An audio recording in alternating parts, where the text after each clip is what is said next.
Dependencias, pornografía y música trap. Cuando la búsqueda de la felicidad abre las puertas del infierno. Cada vez, con más frecuencia, oímos hablar en los últimos tiempos de dependencia o dependencias. ¿Qué se entiende por esta palabra dependencia? Le damos la definición que la Organización Mundial de la Salud le ha dado a finales de los años 90, en 1993. La dependencia se define como la condición psíquica y a veces también física derivada de la interacción entre un organismo viviente y una sustancia tóxica o una conducta inadecuada y caracterizada por respuestas, comportamientos y otras reacciones que implican siempre una necesidad compulsiva de tomar la sustancia o de repetir esa conducta o ese comportamiento de forma continuada o periódica para experimentar sus efectos psicológicos y en ocasiones evitar el malestar resultante de su privación, lo que se llama síndrome de abstinencia. Esta es la definición que a finales de los años 90 ha dado la Organización Mundial de la Salud. Lamentablemente, con el tiempo se ha pasado de la dependencia de sustancias estupefacientes, por tanto, de sustancias químicas, de drogas, a otras formas de dependencia, hasta el punto de que de hoy hablamos de dependencia en plural, dependencias, porque hay dependencias, por ejemplo, a los juegos de azar, de la pornografía, de las compras compulsivas, de comportamientos, digamos así, de reacciones sociales de tipo tóxico, la dependencia de Internet, de smartphones, de teléfonos móviles, que son dependencias que muchas veces están correlacionadas y relacionadas unas con otras. Para comprender bien el mecanismo de la dependencia, necesitamos hacer una breve mención de qué es, de cómo se estructura este proceso, esta condición de la dependencia. Nuestro cerebro, a grandes rasgos, se puede dividir en dos grandes funciones. Una función que está mediada por la parte más profunda del cerebro, lo que se llama el sistema límbico o mesolímbico, que es el área que integra las reacciones emotivas, afectivas y sentimentales de nuestro comportamiento. Reacciones tipo simpatía, la antipatía, el odio, el amor, la atracción, el disgusto, todas están medidas por esta porción profunda del cerebro que se llama cerebro emotivo. El cerebro emotivo está bajo el control del cerebro llamado cognitivo, que es la parte más superficial del cerebro, es decir, la corteza. El cerebro cognitivo actúa de forma que el cerebro emotivo esté controlado en sus realizaciones, en sus conductas, en sus prácticas, para evitar que se establezcan conductas que pueden ser erróneas e incluso pueden ser perjudiciales. Por tanto, la integración perfecta del funcionamiento entre cerebro emotivo y cerebro cognitivo, cerebro controlador, es lo que determina, digamos, nuestras condiciones de vida cotidiana. ¿Qué puede suceder? Que este sistema, extremadamente delicado, pero también extremadamente preciso y riguroso, pueda saltar y que el cerebro emotivo se apodere del sistema de control que se desarrolla del cerebro controlador, del cerebro cognitivo. Por tanto, podemos decir que la dependencia de cualquier sustancia o conducta, por tanto, las dependencias son una enfermedad del cerebro, porque estos dos sistemas ya no operan en sinergia, sino que uno de ellos prevalece sobre el otro. Os muestro ahora dos fotografías, dos imágenes, en las que se ve, como por ejemplo, un cerebro sometido a estupefacientes. En la fotografía se ve el cerebro de una persona que está acostumbrada al uso de cocaína.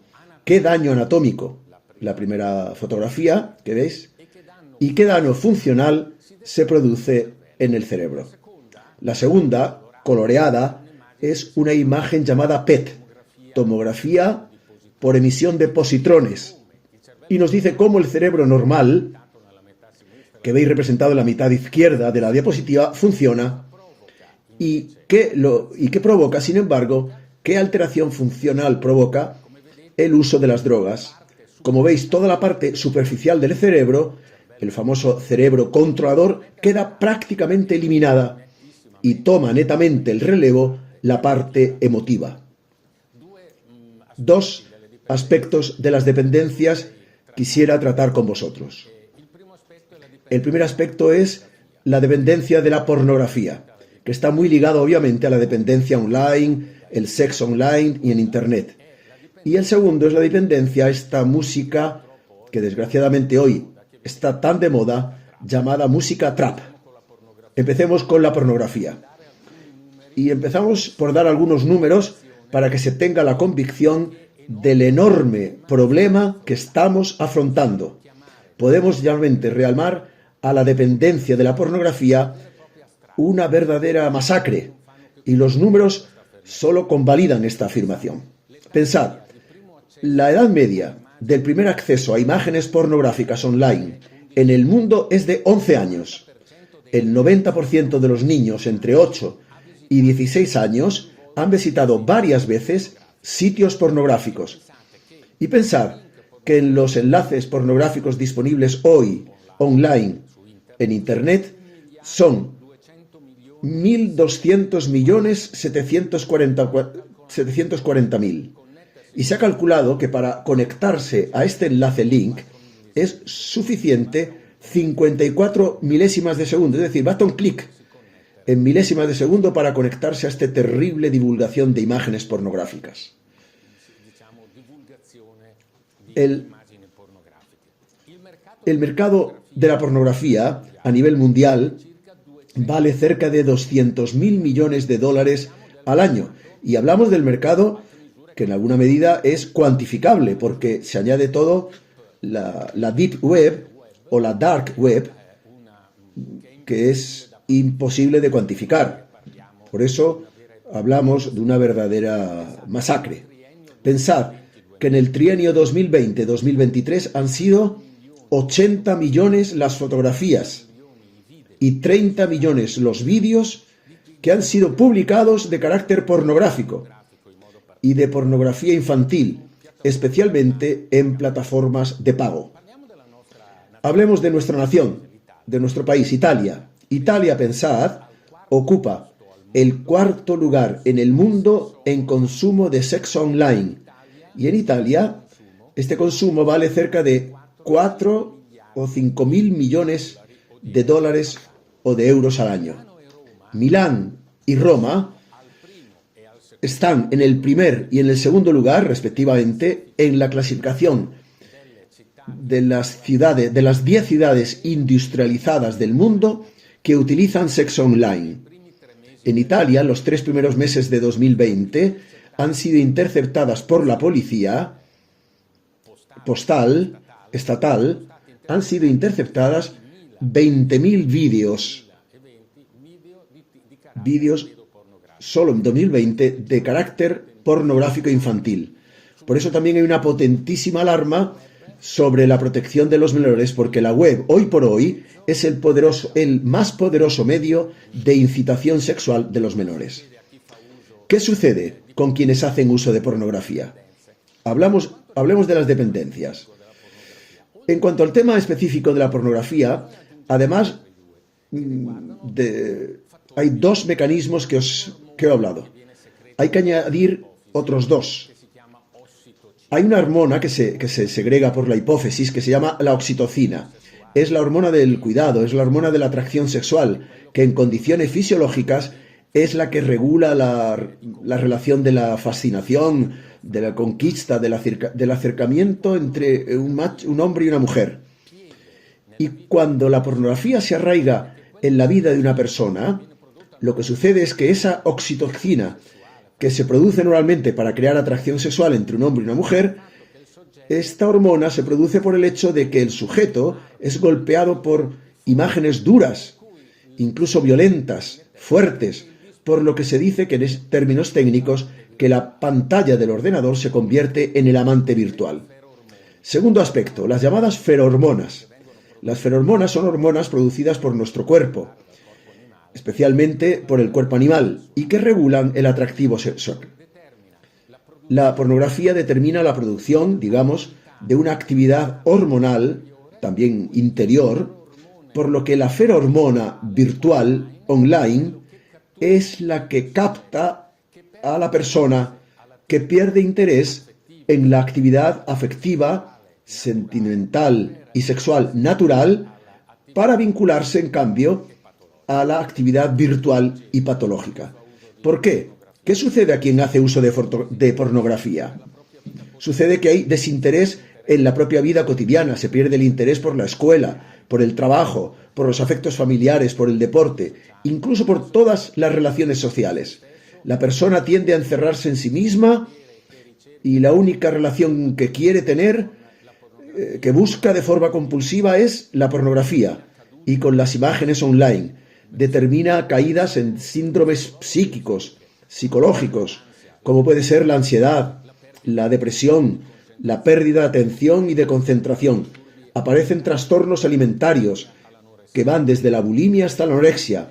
Las relaciones domésticas, familiares, están marcadas por la violencia, por la agresión. Las relaciones afectivas, incluso las sexuales, pasan por una primera fase, que es una fase de violencia, llegando incluso a la violencia sexual, al sadismo, al masoquismo, y una segunda fase que se llama de la indiferencia hacia la relación natural. Los psicólogos hablan de la estructuración de lo que se llama un yo extraño. La persona no se reconoce ya en sí misma, en las condiciones que siempre habían regulado su propia vida. Y hoy por hoy estamos asistiendo, tenemos delante un gran peligro, lo digo de forma particular a quienes tienen funciones de educador, de formador al interno de la sociedad. En primer lugar, obviamente, a los padres, la familia. Atención a la educación escolar, porque hay muchos programas de educación escolar sobre la llamada afectividad. Son programas de educación a una sexualidad totalmente libre. Se habla de sex free, sexo libre, que no debe tener ninguna limitación, ninguna regla que respetar, ninguna norma a seguir. Cualquier tipo de sexualidad es natural, es buena y como tal es lícita. Cualquier tipo de sexualidad. Esto está llevando a una sexualidad perversa que perjudica primero al sujeto que la practica y luego a las personas que le rodean. El sexo se presenta como una actividad lúdica, recreativa, y es una actividad que es natural, como es natural el beber, el comer, el vestir, el taparse si hace frío, pero perdiendo de vista el elemento fundamental que hace que el sexo una función natural, sí, pero con una finalidad muy precisa, que es la naturaleza. La biología nos ha dado que es la de mantener la especie, la procreación. El sexo tiene un componente ciertamente afectivo, relacional, y por tanto también de placer, recreativo. Pero al mismo tiempo tiene una función determinante que es la de la procreación, del mantenimiento de la especie. Esto lamentablemente hoy ha sido totalmente separado. Esto lo había predicho aquel gran papa que fue San Pablo VI, como escribió en la Humane Vitae. Hoy vivimos un momento en donde esto se ha verificado. Hoy, cuando se habla de sexo seguro, se entiende solo un sexo en el cual cada uno puede hacer lo que quiera. Lo importante es que no contraigas enfermedades de transmisión sexual y que evites embarazos no deseados. Os quiero leer una frase dicha por un gran sociólogo polaco, fallecido hace unos años, Zygmunt Bauman, al que conocemos. Es el primero que habló de la llamada sociedad fluida. ¿Qué dice Bauman sobre el sexo? Os leo textualmente su obra. Ninguna persona inteligente quemará jamás una catedral para freír un huevo en una sartén, aunque el hambre sea grande y el apetito voraz. Hoy, lamentablemente, el detonante incendiario de la pornografía está destruyendo catedrales de amor conyugal y familiar. de personalidades juveniles en crecimiento y en desarrollo. Este es el tiempo que estamos viviendo y esto significa la dependencia a la pornografía.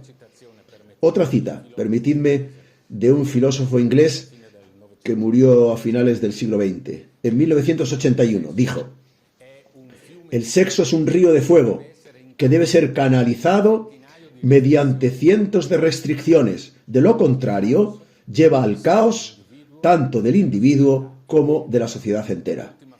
Y una última frase hermosa, llena de significado, que es la del Papa Francisco, que ha pronunciado a los jóvenes el 9 de diciembre de 2019.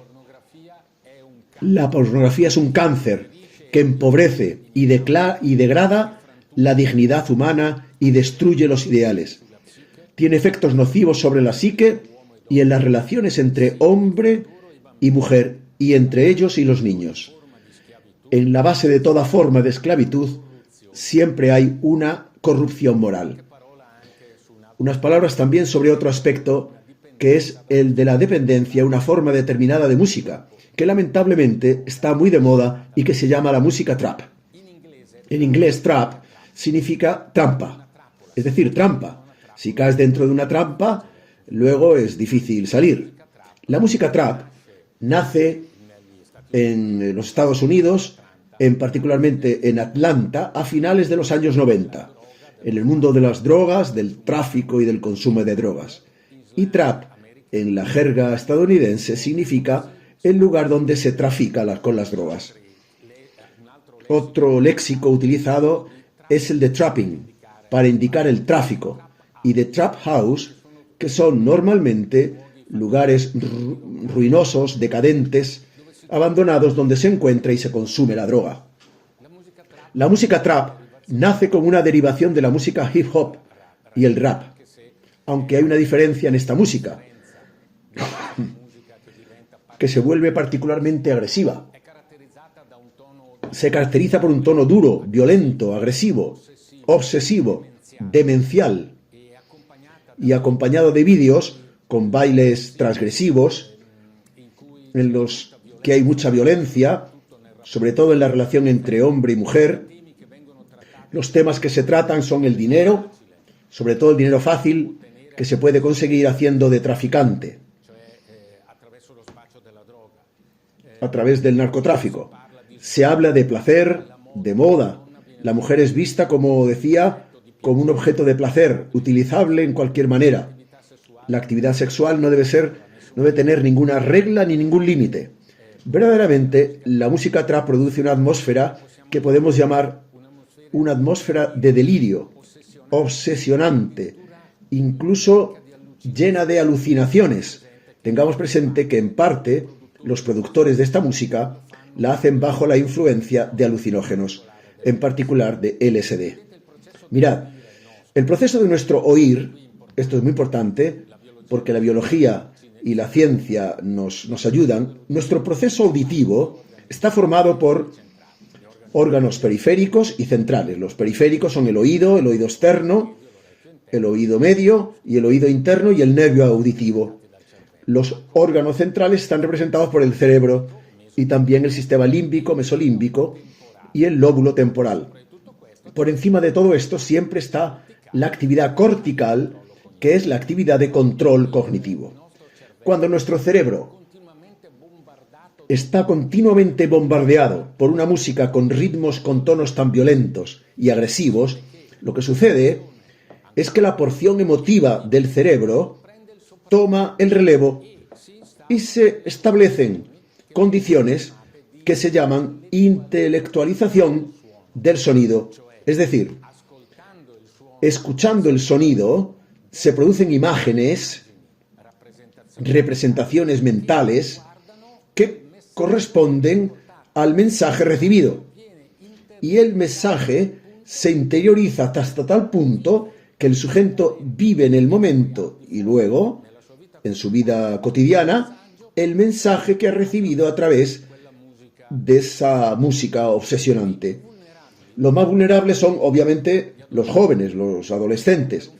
Primero, por un factor biológico. El cerebro completa, por así decirlo, su construcción, su formación en torno a los 21 o 22 años.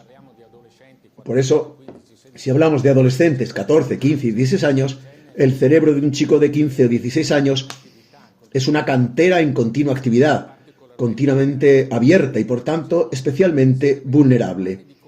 Luego están los procesos que se llaman de contagio social, de mímesis entre iguales. Es decir, escuchar esa música evoca el deseo de realizar esos mensajes que nos llegan.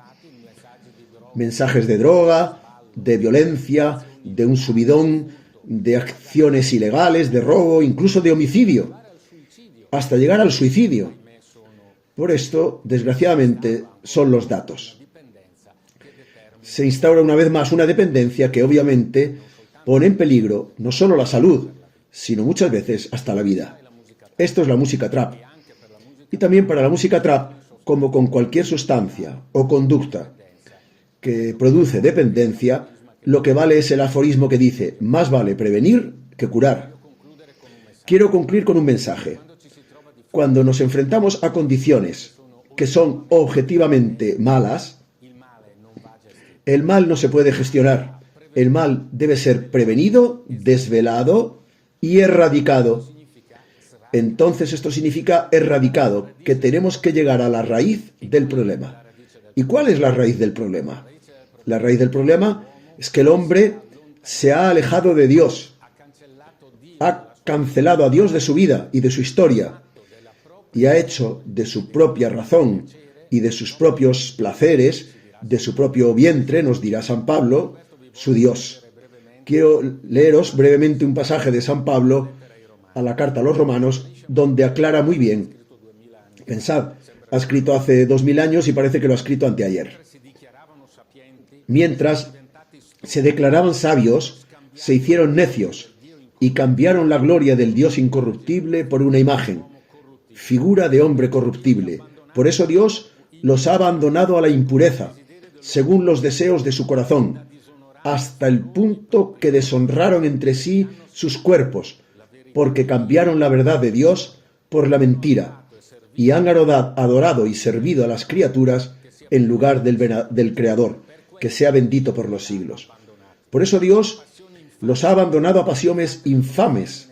De hecho, sus mujeres han cambiado las relaciones naturales por aquellas contra natura.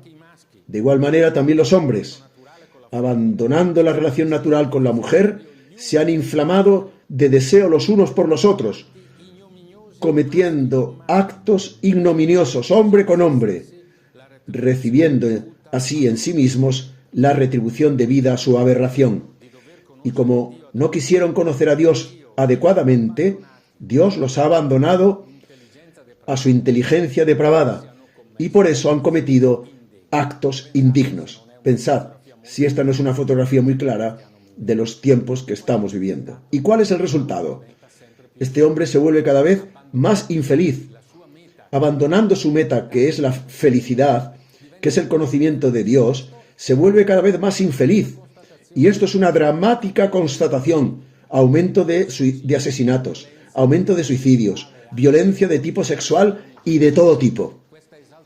Esta exaltación de la libertad sin límites ha hecho al hombre aún más esclavo, aún más confuso, aún como un vagabundo que no tiene ninguna meta. Decía Paul Claudel, este gran literato: los llamamientos a una moderna moral social son como un clavo pintado en una pared. Te da la ilusión de poder colgar tu vestido nuevo, pero en realidad no puedes colgar nada, y ese vestido nuevo se caerá. ¿Por qué? Porque es el corazón del hombre el que debe ser curado y sanado, y esto solo se puede hacer solamente con un encuentro serio, en un camino de fe, un encuentro con el Señor. Para vencer el mal no sirven los llamamientos buenistas. Es necesario aferrarnos a otro. A Él confiamos nuestra esperanza y nuestro trabajo, y pedimos ayuda en la misión que ha confiado a cada uno de nosotros con su propia especificidad, de ponernos al servicio del bien y de la verdad.